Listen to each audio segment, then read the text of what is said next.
நேற்று நம்ம ஏலகிரியில் இருக்கிற one of the best birds பார்க்குக்கு தான் போயிருந்தோம். தட் இஸ் ஃபண்டேரா பார்க். ஸோ எங்கள் என்ட்ரி வந்து ₹300. அதை கட்டிட்டு உள்ளே போனதுமே நாங்கள் முதல்ல பார்த்தது இந்த போண்டா கோழியை தான். ஸோ இது மாதிரி டிஃப்ரெண்ட்டாக ஏகப்பட்ட கோழிங்க அங்கே இருந்தது. பட் அது எல்லாமே உருண்டுக்குள்ளே தான் வச்சுருந்தாங்க. ஏன்னா நம்ம ஆளுங்க அதை பிடிச்சிட்டு போய் பொறிச்சிருவாங்கன்றதுனால. அது போக இங்கே வந்து ஏகப்பட்ட ரேட்ஸு, மங்கீஸு இதெல்லாம் இருந்தது. ரேபிட்டும் டிஃப்ரெண்ட் ப்ரீட்ஸ் வந்து இங்கே இருந்தது. ஸோ ரேபிட் எல்லாமே வந்து ஓப்பன் ஸ்பேஸில் தான் இருந்தது. எதுவுமே வந்து கூண்டிலலாம் இல்லை. ஸோ எல்லாம் ஜாலியாக விளையாடிட்டு சுற்றிட்டு இருக்குங்க. ஸோ அந்த ரேபிட்ஸ்க்கு வந்து நம்ம ஃபீடும் பண்ணலாம். ஃப்ரூட்ஸு, வெஜிடபிள்ஸ், க்ரீன் லீவ்ஸ் இது மாதிரி வந்து பார்க்லேயே தருவாங்க. ஸோ அதை நம்ம ஃபீட் பண்ணலாம்.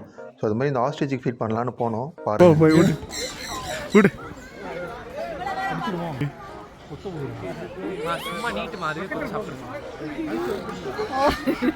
அதே மாதிரி இந்த பேர்ட்ஸ்க்கும் இங்கே நம்ம ஃபீட் பண்ணலாம். இதுக்கான ஃபீடியும் வந்து பார்க்லேயே கொடுத்துருவாங்க. ஸோ ஓவரால் ஒரு பெஸ்ட்டு எக்ஸ்பீரியன்ஸாக இருந்தது ஃபண்டேரா பார்க்.